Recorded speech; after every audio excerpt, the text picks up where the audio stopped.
What is happening, everybody? Hello and welcome. In today's video, I'm officially starting my Lady Gaga deep dive. It all starts right here, right now with today's reaction. This is going to be the beginning of all of it, and it starts with her first album, The Fame. So before I get into that, I should probably clue people in as to how things operate around here. You may be new to me, my style of content, what exactly happens around here, and I just want to give you a couple quick details as to what you can expect moving forward. Okay, first off, I'm Jim. I've spent 20 years in the music industry, everything from a session musician to producing to touring.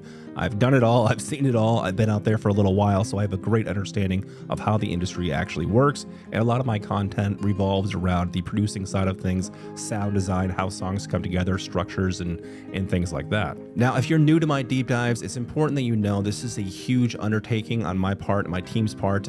We do not take these things lightly. Oftentimes, they last over a year to get through everything, because we don't just react to the music. I like to learn everything on a fundamental level.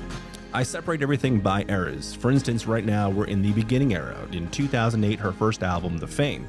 So after I react to today's album, I'm going to be checking out her music videos, then live performances from this era, then interviews from this era, and any other media that's associated with this era of art form. And once we have a true fundamental understanding of that specific era of music, everything that happened from there, we move on to the next one and we discuss how things have changed. How has the artist grown? What is the artist talking about? What is the new learned experiences? And it's kind of a big conversation and it's a lot to take in. So hopefully you guys will be around for the ride. Like I said, these things do take a while on my end, so hopefully you'll be understanding that I can't quite pump these videos out every day like you might see from other reactors. Now, with all that said, in the past, other fandoms have been very kind with me. They've shared links of live performances, behind the scenes, interviews, all those things that maybe I can't find on my own, or if I do find on my own, it might spoil some sort of reaction from me. A lot of times I'll share them in the comments, they'll send me direct messages, and I'm here to tell you that all that is extremely welcome. Please, if you have anything to share from the era we're about to get into right now, feel free to share it with me. It is much appreciated. But I'm just going to go ahead in advance and thank you for sharing whatever you're going to share with me moving forward. But let us now travel back in time to the year of 2008, a simpler time, a time when Michael Phelps scammed everybody with those stupid bracelets we all wore for a little while. Barack Obama was our president. The Batman trilogy was just beginning, and Brangelina was still a thing. And of course, Lady Gaga was introduced to the music world with the album we're about to listen to right now, The Fame.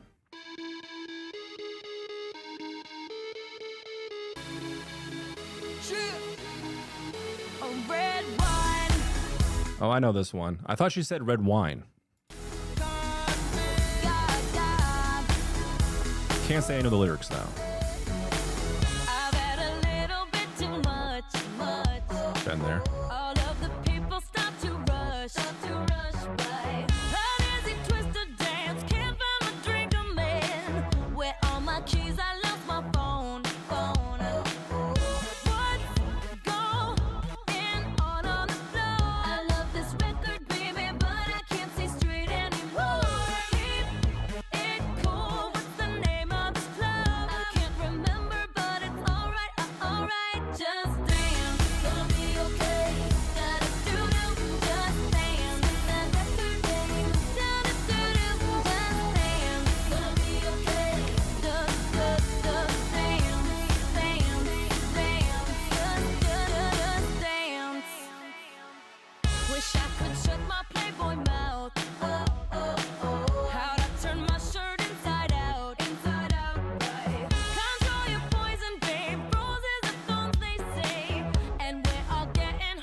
tryna pick it up like a call. I'ma hit it, I'm leaving that latch onto it until tomorrow, yeah. Shorty, I can see that you got so much energy. The way you twirl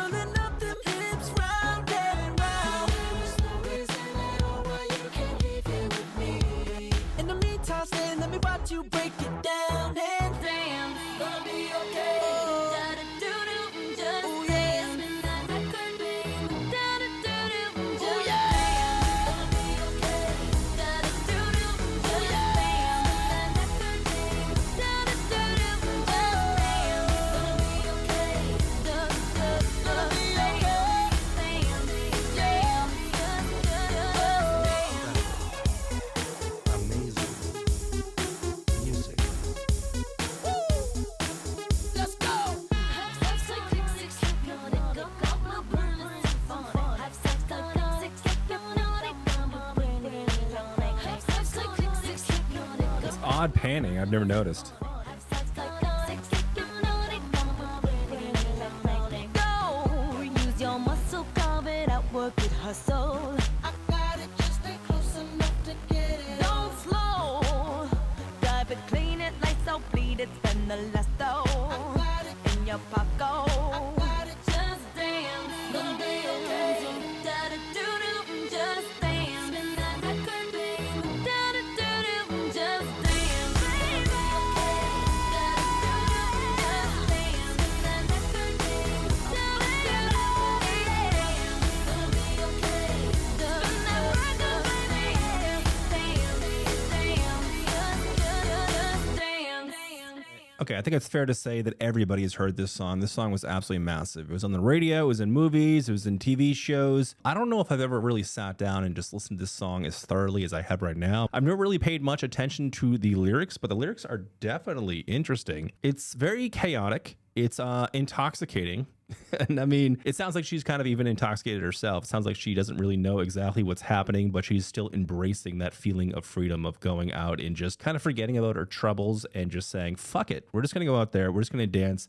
We're going to let everything else melt away. But there are definitely some concerns and some warning signs. Her shirt being how did it get inside out. It's fairly mechanical vocally, I find. For the most part, it's very punchy and it mixes very well with the production, which is kind of this weird, interesting, almost like a quasi 80s meets a newer dance type of electronic element to it. It's definitely dancey. It's definitely catchy. It's got a great hook to it, but a lot of that falls in line with the hooks of that punchy vocals, the almost spoken word element of her enunciating certain points in the song, especially towards the chorus. However, for me, what I found interesting was a lot of the flair, a lot of the inflections, a lot of the interesting little things that were happening outside of like the major chorusy parts that we all knew. Yeah, this part in particular, control your poison, babe. Roses have thorns, they say. First off, a wonderfully poetic line that definitely encompasses the theme of this song, but I just love the expression on it. Let's listen to it one more time and you'll see what I mean, how it becomes a little bit more soulful and a very subdued in a very minimal way. Control your poison, babe. Roses are thorns, they say, and we're all getting hoes tonight. You see what I mean? Like there's certain power, there's a certain essence to her voice that is very commanding and it's very mechanical and it's very enunciated. But when you slow down in the bar like that just for a second, it just adds like this cool, almost like R&B style element to it and really showcases some of her natural voice and her natural abilities as well without being too showy. You can do that, you can pop off and everything, but what happens is it takes you out of the immersion of the song. And since this is such a mechanically driven song structurally, I don't see that being a good production technique. So I applaud her for showing some restraint on that. So in that aspect, vocally, this is very playful. It's definitely bouncy. She's showing some really interesting breathy tones, showing some control, showing some power, and showing some real restraint when you necessarily wouldn't want to as an artist. An artist like her is going to want to come out and show these sort of inflections to show different styles of range and different abilities and everything. But what this shows me is it shows me commitment to the art itself without taking you out of that immersion, which I definitely respect. But yeah, as far as the song goes, lyrically, it seems like she's just let it all go. There's chaos. It's ensuing. The song feels almost chaotic, especially in her delivery and just like the bouncy nature and electronic nature of this. It feels like this dancey, chaotic, intoxicating night. And I think it cohesively ties together with that lyrically as well. As far as Colby O'Donis, who is also on this track, can't say I've ever heard of him or her. It definitely sounds like a him, especially the little feature part there. I think it was pretty good. It added a different sort of aesthetic to this. It added more of a hip hop kind of rap type of element to it, but without too much abrasion. There's auto-tune used. There's some key shifts used as well, which definitely keeps within the confines of the song, keeps it bumping, keeps everything chaotic, but it also keeps a certain foundation to it that I definitely appreciate. The leveling is perfect on both parts. It feels almost flirty in nature going between both parts where the Colby guy is almost talking to Lady Gaga saying, I can take you home, I can show you this world and everything. Lady Gaga almost like in this headspace of like, what the fuck is happening? I don't care. I'm just letting it all go and I'm just leaving it all here on the dance floor. Almost as if it's some sort of like therapeutic dance for her. Oh, this part was interesting too. This panning thing, the half psycho stick hypnotic. On my blueprints, it's symphonic. Her attempt to kind of flow with Kobe by also showing more rhythmic elements to her voice as well and being a little less mechanical. I mean, for something that seems structurally so straightforward as a song like this, there's a lot of subtle nuances. There's a lot to appreciate from like an artistic perspective. I think everybody's raged to this song, you know? And that's kind of a cool, almost like shared experience that we all have with Lady Gaga. It's kind of cool that we all can have like this shared experience with an artist where like, we've listened to this artist and we've probably all been a little intoxicated while doing it, you know? So she did definitely bring that to the zeitgeist, which is kind of cool. Moving on. Let's have some fun, this beat is sick. I wanna take a ride on your disco stick. Let's have some fun, this beat is sick. I wanna take a ride on your disco stick. Okay. I wanna kiss you, but if I do, then I might miss you, babe. It's complicated and stupid. Got my ass squeezed by sexy Cupid. Guess he wants to play, wants to play. I love game, I love game. Hold me and love me. Just wanna touch you for a minute. Maybe 3 seconds is enough for my heart to quit. Let's have some fun, this beat is sick. I wanna take a ride on your disco stick. Don't think too much, just bust that kick. I wanna take a ride on your disco stick. Let's play a love game, play a love game. Do you want love or you want fame? Or you win the game? Know the love game. Let's play a love game, play a love game. Do you want love or you want fame? Or you win the game? What is she saying here?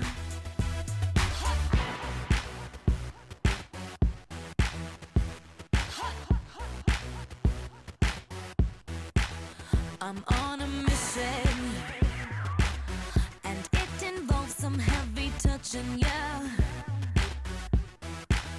You've indicated your interest, I'm educated in sex, yes. And now I want it bad, want it bad. I love game, I love game. Hold me and love me, just wanna touch you for a minute. Maybe 3 seconds is enough for my heart to quit. Let's have some fun, this beat is sick. I wanna take a ride on your disco stick. Don't think too much, just bust that kick. I wanna take a ride on your disco stick. Let's play a love game, play a love game. Do you want love or you want fame? Or you win the game? Know the love game. Let's play a love game, play a love game. Do you want love or you want fame? Or you win the game? Know the love game.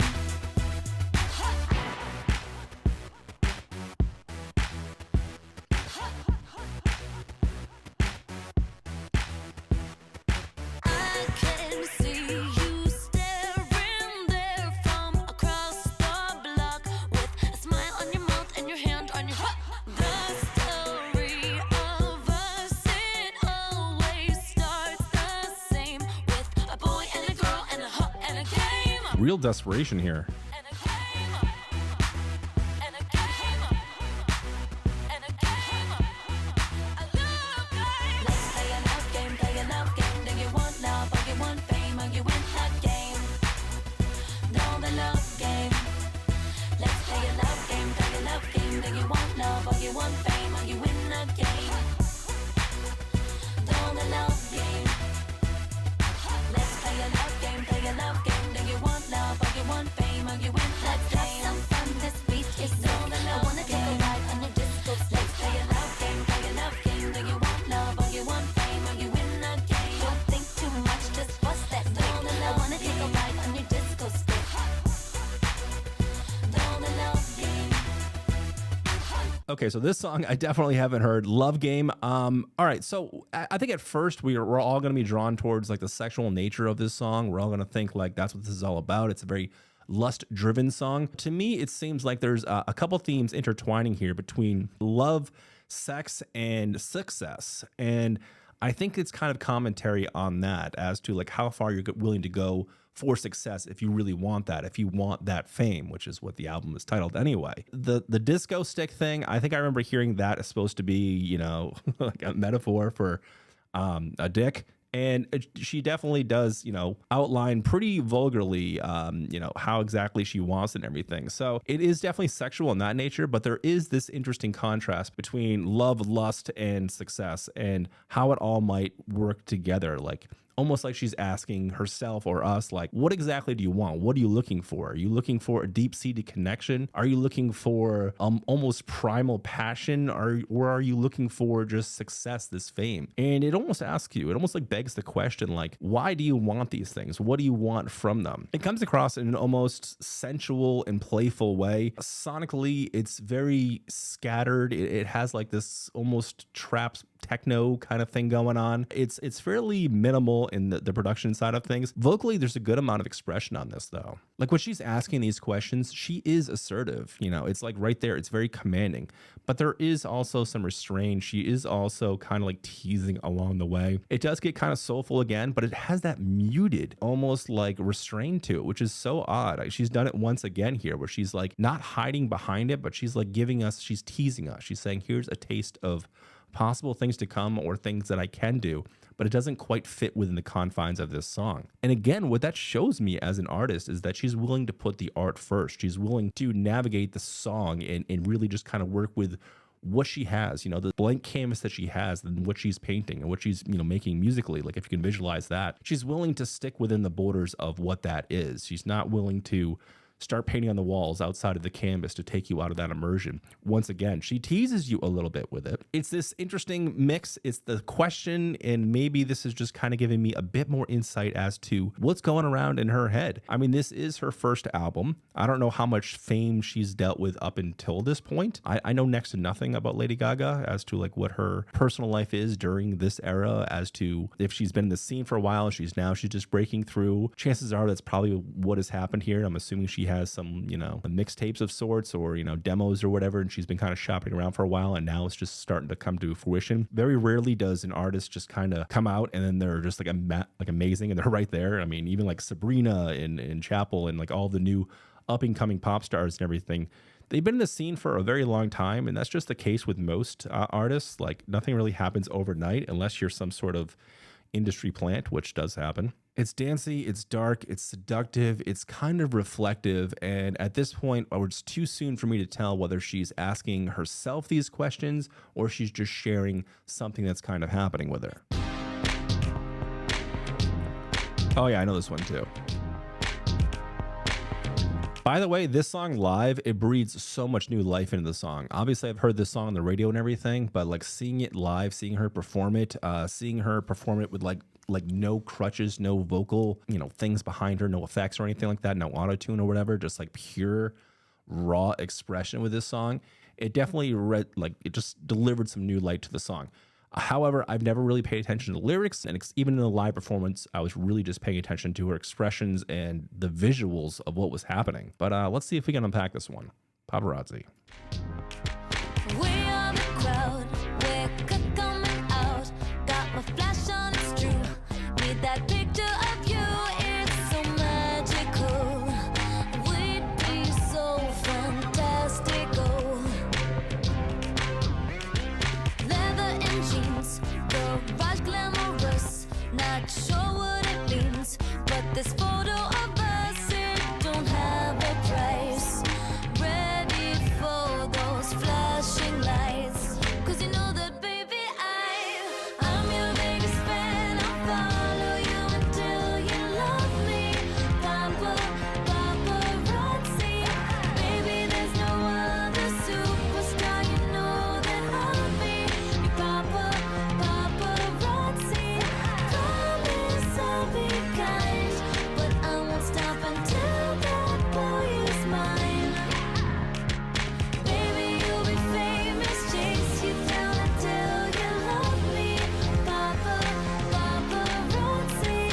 Just like that phrasing right there, like I think this song is going in a much different direction as to what I thought it was for, Jesus Christ, almost 20 years now. Isn't that crazy? You can hear a song so many times and like experience it in different like mediums of like movies or televisions or trailers or, even live, how I just experienced it watching that performance, especially to a guy like me where I focus a little bit more on the production side of things and less on the lyrics. like when you stop and you pay attention to like what the actual song is about here, it gives a different commentary on the whole thing. And there's a wild contrast happening here. I'm gonna wait for the song to be over because I'm not sure where it might go, but this song is wildly different than I thought it was after hearing this song dozens of times after paying attention to lyrics, if that makes any sense at all.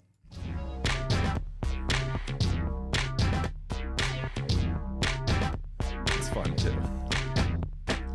I'll be a girl backstage at your show, velvet ropes and guitars. Yeah, 'cause you're my rock star in between the sets. Eyeliner and cigarettes. Shadow is burnt, yellow dancing return. My lashes are dry, purple teardrops I cry. It don't have a price. Loving you is cherry pie. 'Cause you know that, baby, I'm your biggest fan. I'll follow you until you love me. Paparazzi. Baby, there's no other superstar. You know that I'll be your paparazzi. Promise I'll be kind, but I won't stop until that boy is mine. Baby, you'll be famous, chase you down until you love me. Paparazzi, real good. We dance in the studio, snap, that shit on the radio. Don't stop for anyone. We'll plastic, but we'll still have fun. I'm your biggest fan. I'll follow you until you love me. Paparazzi.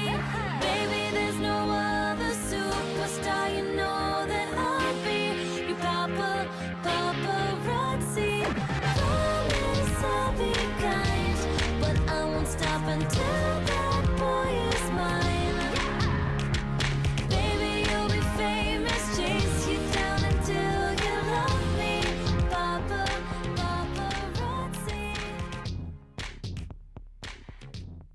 Oh, it's a fade out. I've never known that. Oh gosh, I'm not a big fan of fade outs, but we'll see. Maybe it plays really well into the next song just for like cohesive benefits. Okay, Paparazzi, let's talk about it. This is a song I've heard dozens of times. You've heard it dozens of times, possibly more. Now, reading the lyrics, it's not what I thought it was. Because vocally, it's sweet. You know, we're in a different almost register from Lady Gaga on this one. Things are light, they're airy. It feels romantic, especially in her phrasings. You know, it's like, oh, I'm gonna love you, I'll follow you forever. Like it leaves you with like butterflies. Like this feels like a song like I could have like a first dance with. Like if you're getting married, you could like do that. But the subject matter is something completely different.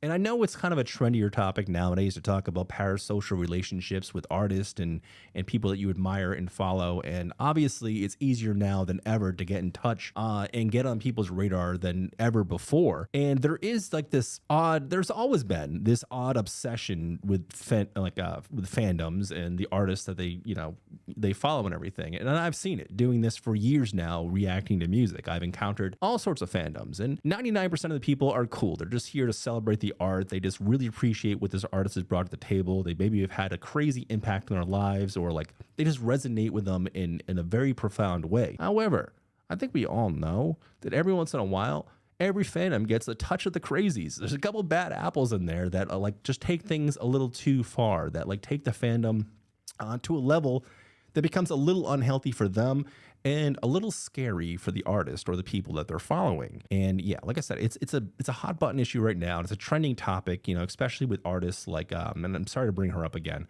Chappell Roan. She's been very vocal towards this, you know, recently about just people getting in contact with her and her new brush with fame and her new stage and everything, and basically that new flux of people coming her way. This to me feels like commentary on that relationship, that parasocial relationship with the fandom, the people that follow them, and the psyche that they kind of get into, how they can justify doing certain things by following them until they love them, and trying to basically get this mutual admiration that they have for the artist for them as well. And here's the thing, man, I'm not here to shit on those emotions as well, because it's an inherent human thing to think, you know, especially if someone has had such a major impact on your life. For you to want them to admire you as well, or just to like you as well. Like, it's a normal human emotion. So if you are like that and you're just being more restrained about it, like, don't feel bad about that. Like, it's just a normal thing. You want people you admire to admire or to at least like you as well. Like, I think we can all agree on that, you know? It's just, how do we take that next step? You know, what exactly do we do? Do we think that we're so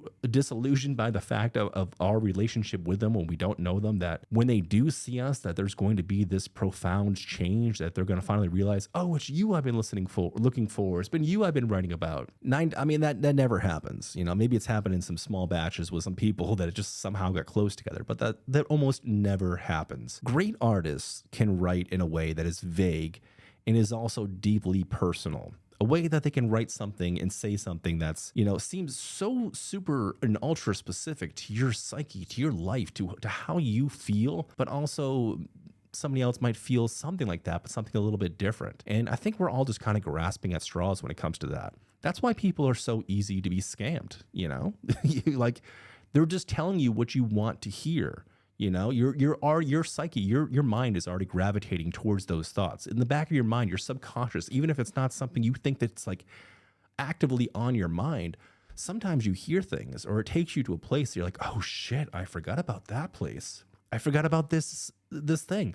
Oh my God, that had such a major impact on me, and I haven't even been thinking about it for years, and they're perfectly illustrating it here now. It's just how the human brain works. Artists being able to keep things vague, personal to their own experience, and then also at the same time make it personal to the listener's experience, is a very rare thing to do. And I think this whole song here is commentation on that, the obsessive nature that some people have with people. And as sweet as this is sounding, you know, as nice as this all is, her new register, her lighter tone, the more romantic vibe of it all, it's a direct contrast to what she's saying.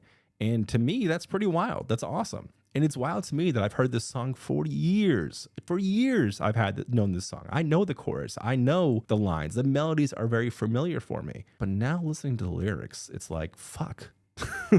Fuck. It switches everything up. You know, it makes things completely different. And that just comes down to some great execution. She could have like made this a little bit more raw. You know, she could have been a little bit more agitated with her phrasing or how she enunciated things or whatever.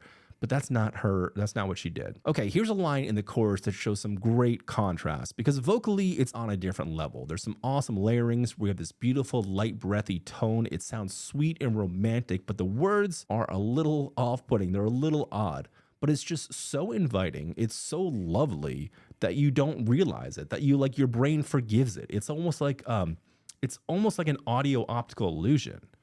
Chase you down until you love me, paparazzi. Her voice works so well too, with like this synthetic style as well. Not saying her voice is synthetic, but I'm just talking about the general groove and beat mapping and melodic structure and tones of the music. It's very electronic. It's very 80s kind of synthy sounding. You know, it has like that kind of Korg, like a Roland kind of dichotomy with using those sawtooth bass sounds and everything. If you're familiar with any of those patches, it's very indicative of that time sphere. But her voice she's able to really work within the confines of these kind of tones with her voice, which is not something everybody can do, because it tends to be a bit more of an aggressive sound. And you either lean into it or you go way off the bass, and you just go completely different. And then it's just kind of like two separate things. She truly uses these patches, these saw bass notes, these sawtooth lines, whatever they're called, with different patches from the different manufacturers. But she's using that sound, that abrasive sound, in such a beautiful way. And I think that in itself is almost a hint as to like the dichotomy, the contrast of what she's actually saying here. And I love the switch in perspective too, as to like people like negotiating with themselves, saying like, oh, this is an okay thing that I'm doing. Loving you is cherry pie. Like, it's Americana. Like, this is a natural thing. Ways people like explain things to themselves and justify things to themselves as to saying, this is okay what I'm doing. When in reality, I'm just chasing you down until you love me. Well, it appears Paparazzi is not that sweet, sensitive love song that I thought it was, and I can kind of see where the theme of this album is going. But let's continue.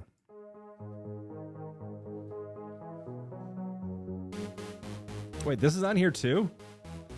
This album has so many bangers. We're like 5 tracks in, and there's so many singles already. This is kind of cool. This is a cool one. I've always liked this one. But let's see what the hell she's talking about.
hold on a second. It doesn't sound like that's what they were saying here, but it says poker face, fight face, fuck her face. These are the lyrics, but it doesn't sound like that's what she's saying. Oh my God, it is. Has that just always been in there? What the shit? It's so like minimal and subdued. Like you just think that she's doing the pa pa pa when it's really fa fa fa fa. Oh gosh. All right. Wow. All right. Well, all right. Those have always been the lyrics. All right.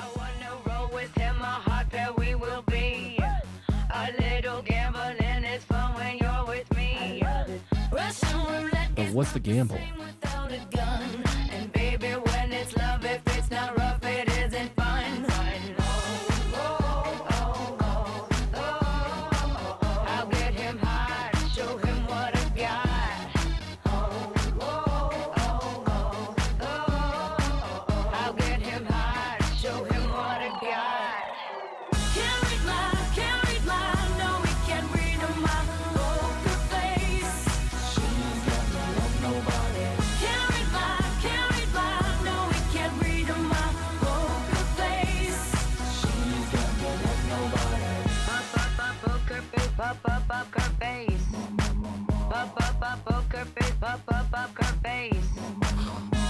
I'm never not going to hear it now.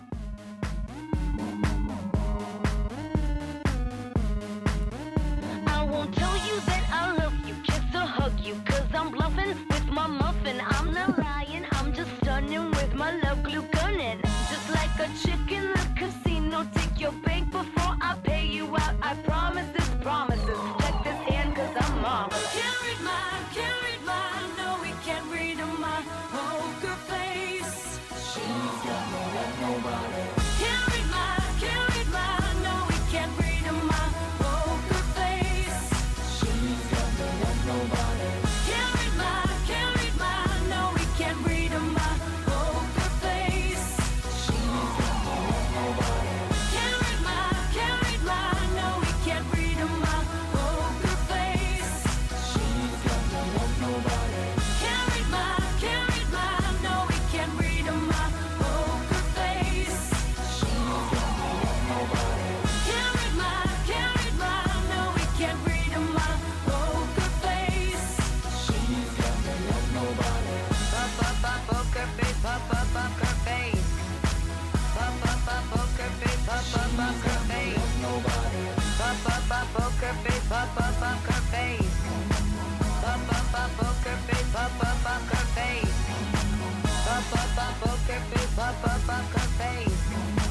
Poker face, poker face. All right, yet again, here's another song that I've heard 1,000 times that I never realized what the lyrics were. I mean, I knew Poker Face and I never really got it. And I'm like, what the hell is she trying to say? But I really just never thought about it. But this like fucker face type of thing, like I didn't know that was the lyrics. They must have like a radio edit or something. But even without the radio edit, what I'm listening to right now, like with like the actual swears and stuff in it and what she's actually saying, like it went right over my head until I heard it for a second and looked at the lyrics. I'm like, wait, what the hell is she saying? And you know, it's interesting to me. I'm trying to figure out like, what is the main message here? What is she saying? Because yeah, again, it is very forward sexual in nature and it feels very like lustful and very sexy, like in its approach. But underneath all of that, I think it's about kind of hiding your true emotions, your true feelings towards something when you're already in the middle of like this primal sexual encounter. And it makes me think like, why is she hiding her true emotions when she's having this sexual experience? Why does she know that she has this control over this person, but this hold over somebody that like she knows like if I show you what I got, like I know like you're going to come running, like you're going to be interested, but at the same time I'm not going to let you truly in more than skin level. And why is she saying that? What is this encounter supposed to signify? And I'm kind of like worried as to why she can't express herself freely. But it's also like there's a hint of like sadness to this. So like, why won't she tell this guy that she loves him or kiss him or hug him? Is it because she's worried about being perceived as too clingy, or if she shows real emotions that he might leave, or is this just something more like self-gratifying and just like, I don't want to share all of that with you, I just want this one means to an end right here? Oh my God, the next line, Jesus Christ, this might be the funniest lyric I've ever heard in a song ever, and I do this shit a lot.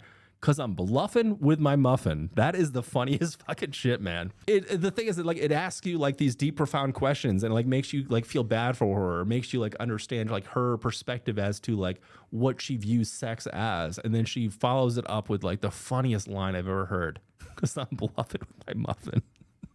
Jesus Christ. All right, so sonically, once again, we're in this like darker synthwave dance song, which is definitely interesting. But to me, it feels very abrasive in its sound. Vocally, I think this is nice. Again, we're seeing more robotic sides from her as well. There's some layering. There's some interesting vocal production on some of the effects used on her voice. This album's a trip, man. Let's continue.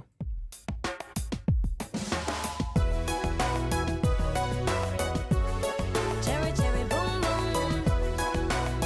Gaga.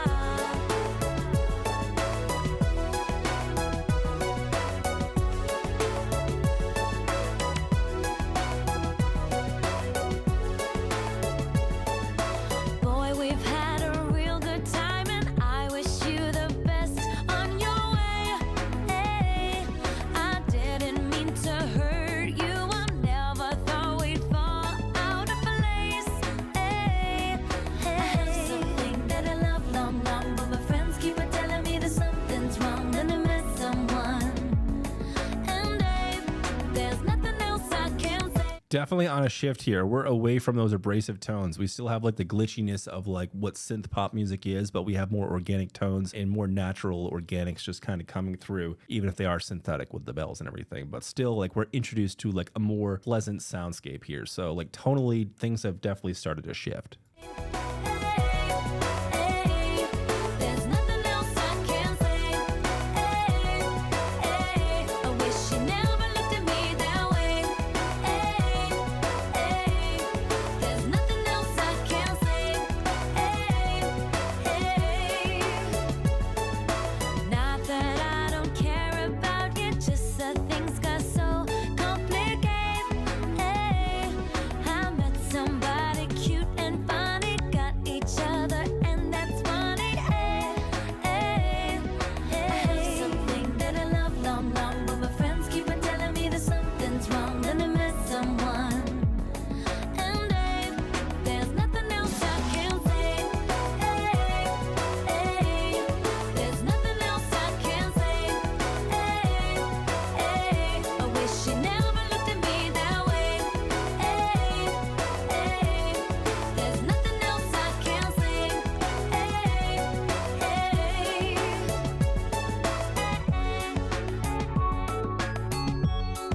That's nice.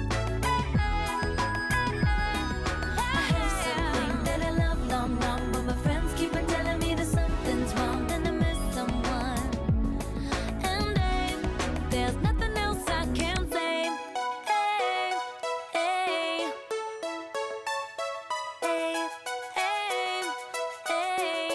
There's nothing else I can say. Wish you never looked at me that way. There's nothing else I can say.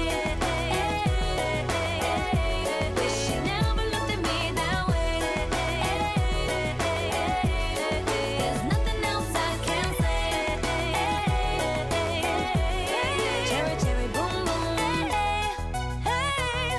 Oh yeah. All I can say is All right, well, tonally, we've switched things up completely here. We moved on to something that sounds a bit more organic, even if the execution is still done in a synthetic way. Everything sounds light and breezy and almost just like a cool summertime song. But this is a breakup song here, man, and I think it's pretty obvious. It's all pretty black and white, but it seems like Lady Gaga just found somebody else. She's like, you know what? It's not working out for whatever reason. I'm moving on to somebody else. He's cute and funny and shit, so I'm moving on. There's nothing else to say. It is what it is. Well, that's just fucking life, man. You know, like there's no protagonist that's been like deeply rooted and like hurt by somebody else by, you know, betraying their trust or doing something. Like, yeah, that happens in life too, but more often than not, people just kind of fall out of love with each other. They just realize, shit, man, we've just become complacent with each other and like codependent, and And now look at us. Like, are either of us even happy anymore? And like, that's like what 90% of the time just happens. And that's what seems like is happening here. And she's just basically saying, it is what it is. I'm sorry that you looked at me that way. I'm sorry that it's got this far. I never meant to hurt you. This isn't like a dig. I'm not shoving it in your face that like I'm happy now without you. It's just the messy part of life sometimes. And obviously it's awkward and obviously it hurts and everything, but we're just moving in different directions and it is what it is. But the execution is just so sweet and melodic that it feels like it's something lighter and breezier than it actually is. So again, we wrestle with the contrast. Lyrically, it's not dark, but it's true. And it's not exactly positive, but melodically, it feels bubblegum and light and breezy and sweet, when in reality,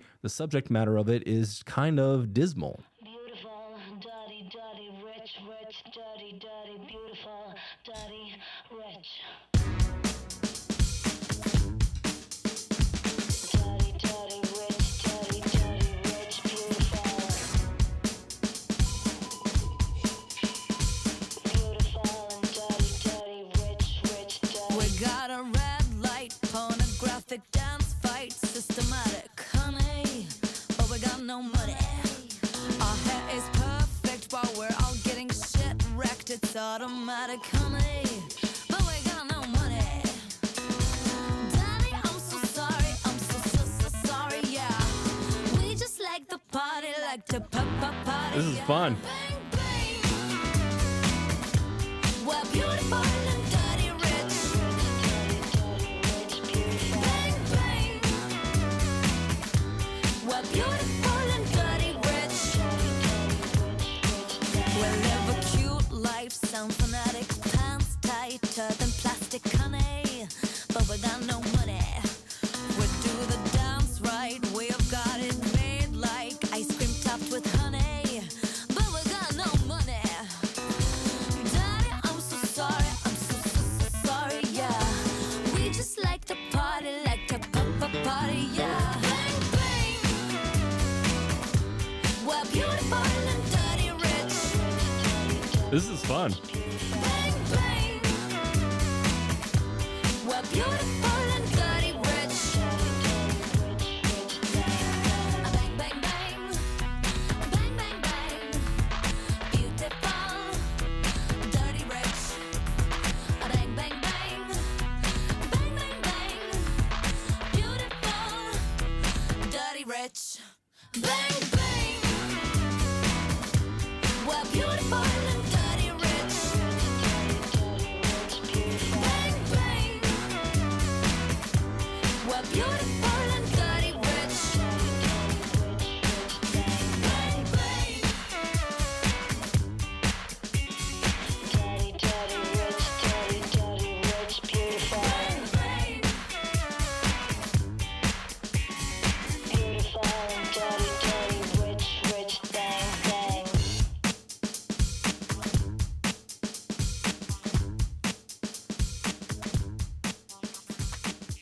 Yeah, another fade out. All right, so far this one is one of my favorites. It's just kind of hard not to enjoy this one. It's gritty, it's dancey, it's got elements of funk to it. I like the distorted piano on the bridge there. That's really cool, even though it's just a couple tack notes. But I don't know. You know what it reminds me of is Britney Spears, Hit Me One More Time. That dun dun dun dun dun. Like, it kind of has like that feel to it. I've always enjoyed like that very electronic piano sound. Lyrically, I'm not 100% sure what it's about. I'm gonna make some guesses here. One line that stuck out here was pornographic dance fight. What the fuck does that mean? What is a pornographic dance fight? Please, can somebody please let me know what that is? Is that like a dance off, like when you serve somebody but somehow it's more pornographic? Are you naked or something? Is it just sexy? What does that mean? I don't know. It sounds very young and kind of like rebellious in the aspect that like they're embracing this lifestyle of being rich but dirty rich but not having money. So I don't know what that means. Maybe that's people pretending to be rich, trying to like keep up with the Joneses in some kind of way of like showing off things that they have. But like, I don't know, it's like buying an expensive watch or something, but like they're not having any money for rent or something. Maybe it's commentary on that. I don't know what they mean by dirty rich. I have to assume it's that because she says several times that she doesn't have money, but she doesn't seem to care. It seems like confident in her approach, and it seems like she's enjoying where she's at. Like she's like still happy in this place. Like she doesn't have money, but like she's still going out there and doing her thing and getting into pornographic fights and shit. So I don't know. She made like ice cream topped with honey. Is that a thing? Ice cream with honey? Pants tighter than plastic? We're beautiful and dirty rich. You know what this just reminds me of? This just reminds me of like being young, going out and like going to clubs or events or whatever, and like being with friends, and like everybody's beautiful, everybody looks good because you're in your young 20s and everything, but like nobody really has any real money or anything, but you're still like living it up anyway. And you always had like that one friend who had like expensive clothes or like whatever, and you knew that like it's like, dude, you work at the same place I work at, like like we're not making much money, like how are you affording this shirt or whatever the thing is, you know? It has like that kind of vibe to it where it's like you're just living on the edge and embracing the time period. But it feels young, defiant, rebellious, fun, and kind of gritty, and it's got a cool funk element to it that I really enjoy. Yeah, Beautiful Dirty Rich, one of my favorites so far. Oh, this is the title track.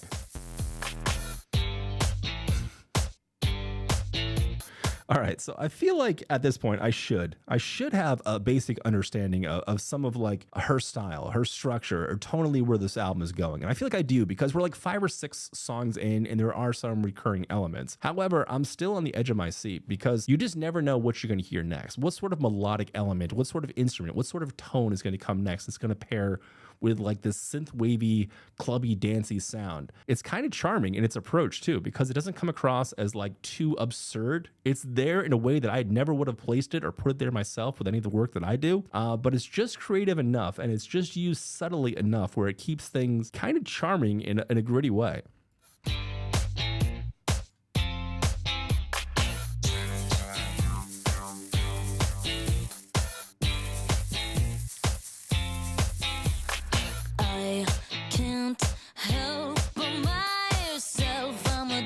To a life of material, it's some kind of joke. I'm obsessively opposed to the typical.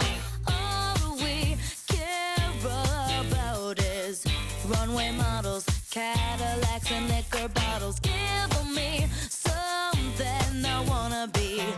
Retro glamour, Hollywood gets we live for the fame, doing it for the fame, 'cause we wanna live the life of the rich and famous. Fame, doing it for the fame, 'cause we got a taste for champagne and endless fortune. Fame, fame, fame, the fame. We live for the fame, baby, the fame. Isn't it a shame, baby, a shame. In it for the fame, baby, the fame.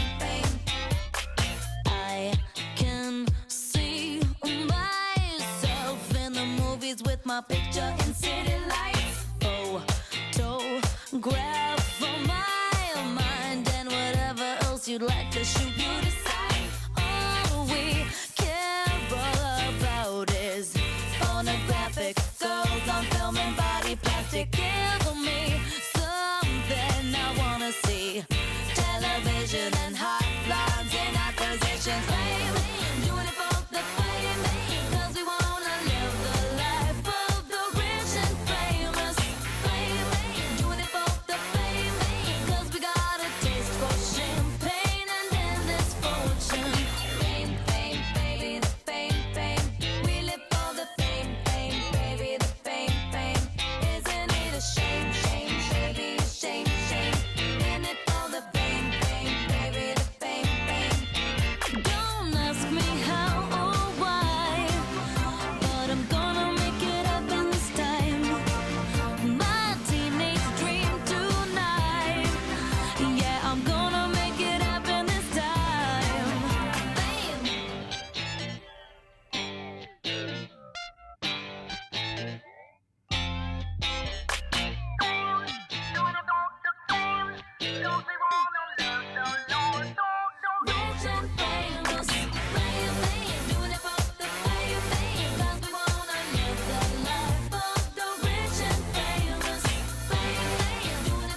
And another fade out, Jesus. Okay, let's talk about the title track of this album, The Fame. And I think it does tie in pretty neatly with some of the subject matter we've gotten on this record so far as glamorizing fame and material things, and about how you can kind of lose yourself to celebrating celebrity culture a little bit. And maybe she's admitting herself that she has also done this as well. Like in like Paparazzi and all that, like it definitely doesn't celebrate that psyche, that mental state of feeling like you're truly connected with somebody where you actually know them. But on the other hand, like this seems like an answer to that, saying like maybe I've been in that position where I felt that deep rooted and that connected to somebody, so I understand it. And yeah, it's about celebrating all the things that like, man, can ruin your life. And honestly, for somebody that is a true artist, somebody that like really just wants to be an artist first and everything else comes second, it is the nail in the coffin for people like that.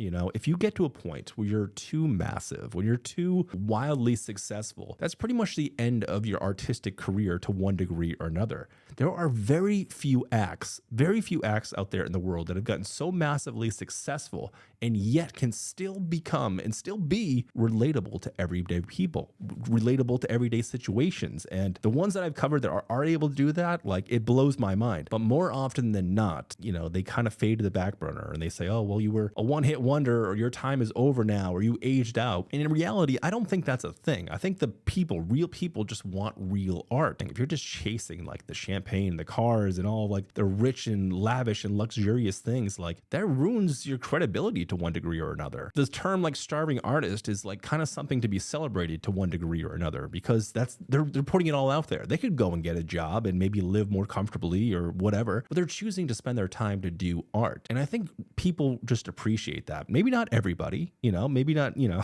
maybe eventually you get to a point in your life where you're like, fuck it, I got to become a graphic designer for some corporation or whatever. And I got a family to feed. I mean, whatever. I'm not here to judge anybody. We all got fucking bills. But like, if you're just chasing like the luxuriousness of it all, you know, if you're just chasing all that stuff, like you lose your credibility, because people like you and me aren't out popping, you know, Dom Perignon and like drinking fancy shit and like wearing designer clothes all the time, or like, you know, being in these extravagant parties and stuff. And like, if that's your life and your job is to share your life in an artistic way with us, like you're losing all relatability. And I think to her, I think she can see things. To her, it seems like she's like, I'm recognizing the patterns in the wall. I'm seeing what everybody is chasing here. I'm seeing what the end goal is. I'm seeing how people want to work in this industry, and something about that is turning her off, which to me, as a person that covers artists and really focuses on the art of those artists, excites me, because there's a couple different directions you can go in after this. And honestly, if her second album goes in a completely different direction, and I'm almost,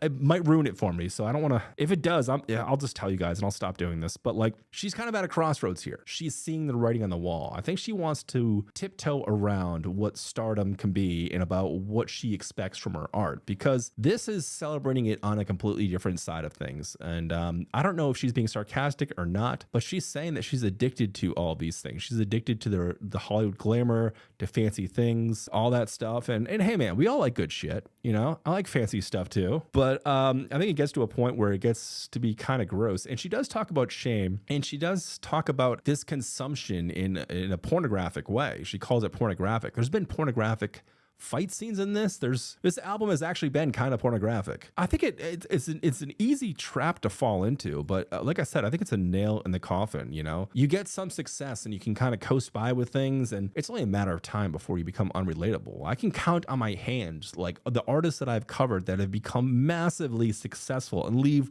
wildly different lives than me and you, but still somehow remain relatable. They still talk about things that everyday people are going through, and it doesn't feel like it's being forced. I think that's just because you get to a certain level of success that, like, when you start sharing your story moving forward, it just becomes less interesting. You know, as interesting as it is. Oh, you went to this fancy gala and, you know, you had your pictures taken and you're in this movie and everything. Yeah, that's interesting on a service level. But like, to me, when I cover an artist or see somebody, I want to see like what the fuck is actually going on in their head. What are they really thinking about? What are the real trials? What is the real, you know, pros and cons of their thinking? And like, are they trying to further themselves as artists? Are they developing their craft, or are they just getting comfy on the couch and just keeping the checks rolling in? And I'm not saying that's what she's doing. I'm just saying that's the dangerous angle of this sort of obsession with fame and glamour and riches and everything. But like I said, to me, this does feel sarcastic. More saw bass. Damn,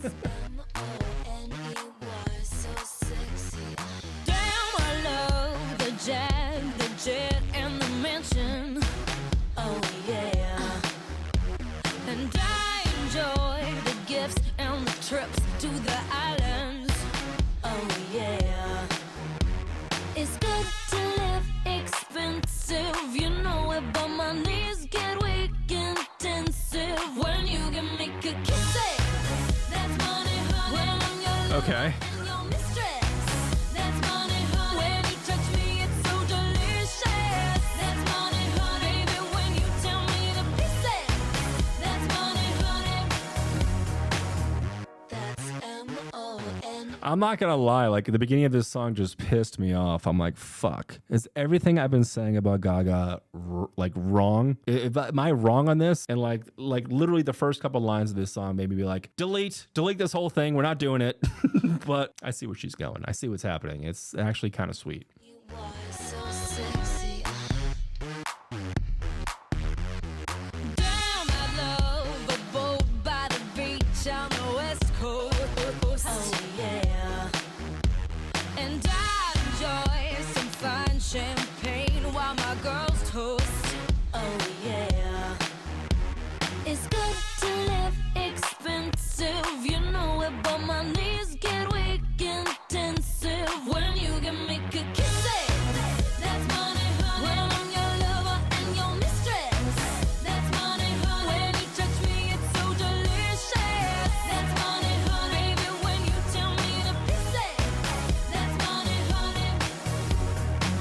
You know I appreciate the finer things, but it's not what makes me happiest, baby. I can do without it, baby. Your tender loving's more than I can handle. Never burn out this candle, baby, baby. Kisses. That's money, honey. When I'm your lover and your mistress. That's money, honey. When you touch me, it's so delicious. That's money, honey. Baby, when you tell me to pieces. That's money, honey. When you give me kisses. That's money, honey. When I'm your lover and your mistress. That's money, honey. When you touch me, it's so delicious. That's money, honey. Baby, when you tell me to pieces. That's money, honey. When you give me kisses. That's money, honey. When I'm your lover and your mistress. That's money, honey. When you touch me, it's so delicious. That's money, honey. Baby, when you tell me to pieces. That's money, honey. That's M-O-N-E-Y. So sexy. Okay, all right. Money, honey. All right. I had the complete wrong idea. And like everything I said after the last song, I'm like, fuck, is she just proving me wrong? Is it just an empty shell? Like, is this all just a celebration of plastic? But that's not the case. But I got worried there for a second. I literally just almost hit the unrecord button and just fucking walked away. Like, I'm glad that I didn't, because this is actually a pretty sweet little angle here. Obviously, she appreciates the nicer things in life. And obviously, she's got great fashion sense and probably appreciates designer clothes and all of that stuff. But like, she's willing to give it all away or not focus on that sort of things. Like, what really means something to her is this special person in her life and like the moments that they share. And in that angle of things, like it's heartwarming, man. I love it. Like, I'm a sucker for a good love song. And even though sonically it's not packaged like a traditional love song, it still has those same elements that kind of warm my heart and I find sweet. But goddamn that I almost just fucking spiral, man. It's gonna be so interesting once we get to like the fashion angle of Lady Gaga. I love doing that. And if you're new to any of my videos, is one of the things that I like to do is just like go through the eras of the fashion and just like try and figure out what the hell is going on, what it means. And I know her fashion is way out there and way over the top, and it's gonna be so fun to dive into that, because I've seen some weird pictures of her, and I just can't wait to dive into it and see what that's all about. But yeah, it's a sweet little song. Not my favorite on the album, sonically, but I think it's all right. You know, and it's got a fairly positive message. And after we've gone through kind of this roller coaster of what fame is supposed to be or what she expects success to be and what her actual values are, and it's really an interesting first handshake from her. So I'm pretty excited by this so far. All right, guys, we are officially at the halfway point of the first album here, and I think I'm going to cut it right here. I don't want it to be too long. I'm not sure if you guys appreciate longer videos. Some fan bases, they enjoy my 2-3 hour long videos, and I'm just not sure if you guys are down for that. So I think I'm going to cut it here, keep it around like an hour, maybe an hour and a half, maybe a little bit shorter, depending upon how I edit it, and we'll keep it there. But let me know if you prefer longer videos or whatever. But we got a long way to go. We got to finish this album, move on to the errors, the music videos, then the next one. Like I said, man, this is kind of a slow burn we do over here, and I hope you guys appreciate it. I hope you guys are down for it because it's a long run, but it is honestly, in my opinion, the most authentic way you can appreciate and absorb a new artist. But anyway, thanks so much for hanging out with me, and I'll be back real soon with part 2. Bye, guys.